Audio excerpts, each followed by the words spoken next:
friends, welcome back to the final episode of my ArtSkills Advent Calendar series. I honestly can't believe we're already here.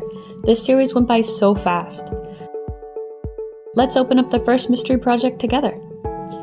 This one is a wooden train ornament, and I'm immediately excited. Trains are just so nostalgic for me, and they always remind me of Christmas decorations, usually tucked in a tree or on a mantle. I start by painting the tree red, fully leaning into that red truck in the woods Christmassy vibe.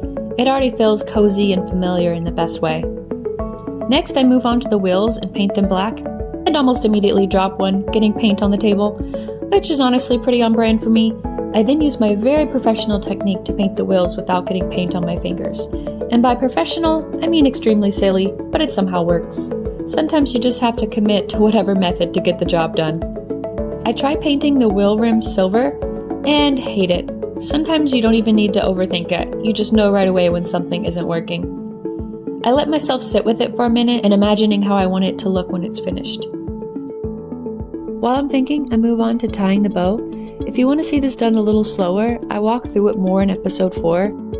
I decide to completely start over on the wheels, and while I'm at it, I paint a little Christmas wreath on the side of the train. That small detail really pushes it into that red Christmas truck aesthetic.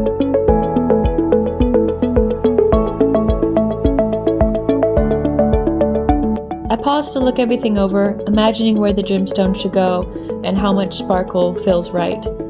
After giving the wheels one more try, they're finally looking so much better. Sometimes restarting really is the best option, even if it feels annoying at first. I add tiny lights to the wreath, because why not? Then I assemble the wheels and start placing the gemstones. And this is the moment where the train really comes to life. Trains always remind me of my grandpa, Pappy. He loves trains and used to have one set up in his living room that would chug along all the time, so working on this project feels especially sweet and nostalgic to me.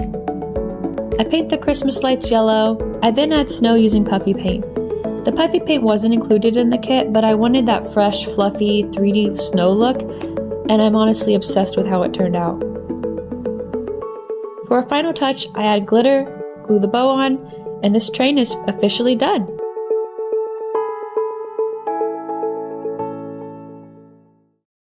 The second project is this beautiful blue snowflake stocking, and I recognize it right away because this is the second felt stocking in the Advent calendar. But honestly, you can never have too many Christmas stockings, so I'm more than happy to make another one. Before I start sewing, I switch out the needle from the kit. The one included was pretty dull, and this felt is extremely sturdy, which makes it surprisingly difficult to sew through. If you're more curious about the difference in the needles, I talk about it more in episode 1. I thread the needle and get started, and just a disclaimer, please don't use this video as a sewing tutorial. I'm very much figuring things out as I go, and I would absolutely steer you in the wrong direction. Once the hook is attached, I add the top felt piece and start working my way around with a blanket stitch. This part takes a while, so I settle into it and let my mind wander a bit. My stitches are definitely wobbly, but I've learned to be okay with that. Handmade doesn't have to mean perfect. There's something kind of calming about repetitive stitching like this. Even when it's a little uneven, it feels slow in a way that's actually really nice during the holidays. While I'm working my way around this blanket stitch, I always have this quiet little moment where I think about where something like this might end up. Like maybe it gets hung up every year or filled with tiny toys or candy that mysteriously disappears overnight. Hand sewing projects like this feels very old school in the best way. There's something about sitting still, doing the same motion over and over, that makes everything slow down a bit. I'm not rushing, I'm not trying to make it perfect, I'm just stitching. At the end, I add the final touches with felt stickers, which are so cute and really helping bring this stocking to life. I bring in the stocking from episode 1 to compare them side by side, and I actually love how they look together. They feel like a cute little matching set, even though they're not exactly the same. Now I add the cute little snowflake, and it's done!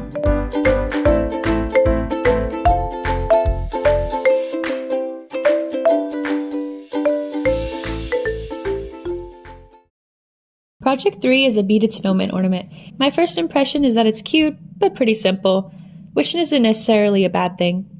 I skip over painting the beads because watching me paint beads black and white can only be so exciting. I start by tying a knot in the middle of the rope, then taping the ends together so they're small enough for the beads to fit through. I built the snowman from top down and almost immediately noticed a white spot on one of the black beads that I'll need to go back and fix. Then I realized there's still wet paint on the inside of the white beads, and I start making a bit of a mess. I'm clearly a professional here. Once everything dries, I tie a knot at the bottom to keep the beads from sliding off and take a look at how he's coming together so far. Even halfway done, he already has a lot of personality. I fix the rope by painting it over with red. Then I bring the snowman to life by adding his eyes, mouth, and buttons. To finish him off, I give him a scarf to keep warm. I fiddle with the scarf for a while, but once it's in place, he feels finished. This project is a wooden reindeer ornament, and I think the design on it is really cute. As I open this project, I see that it uses a tattoo as a guide, which I think is such a clever idea. This calendar has done a really good job of mixing in different techniques. I apply that tattoo, wet it with the sponge from the kit, and then peel it off. A good peel is always so satisfying. Next, I start by painting the leaf design white, copying the suggested pattern. I'm not trying to reinvent anything here, just going with the flow because I genuinely like the design they provided. I give him a red nose because how could a cute reindeer like this not be Rudolph? I then move on to brown, covering up the back spots for now. It's just easier to block in the whole base color first, knowing I can add those small details back in later.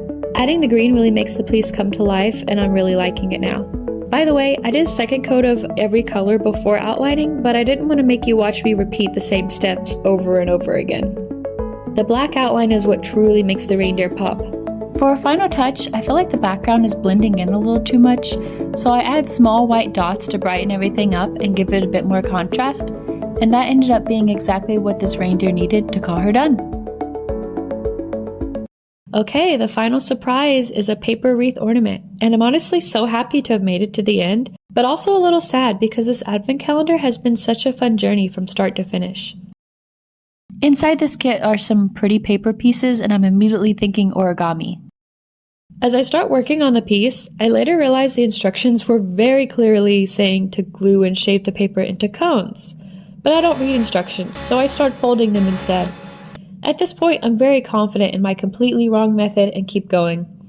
And then comes the moment where it completely clicks that I did this entirely wrong. So I unfold all the shapes. Oops! I struggle a bit to get the cone shape right because the folds are making the paper lay flatter instead of staying round. On the next one, I realize that if I roll the paper opposite of the folds I created, it helps the cone curve naturally instead of collapsing, and that makes all the difference. It's one of those projects that looks way more complicated than it actually is once you understand it. Once I get the hang of it, everything starts going much smoother and I glue all the cones onto the wreath to finish it off. And with that, the wreath is done. We've completed all 25 projects in this advent calendar. That officially wraps up the ArtSkills Advent Calendar series. This has been such a fun, cozy, creative journey, and I've loved sharing it with everyone online. If you'd like to craft along, there's a link to the ArtSkills Advent Calendar in the description. And next time, I'll be starting my very first episode of Create This Book, which I'm very excited about. See you in the next one. Bye, friends!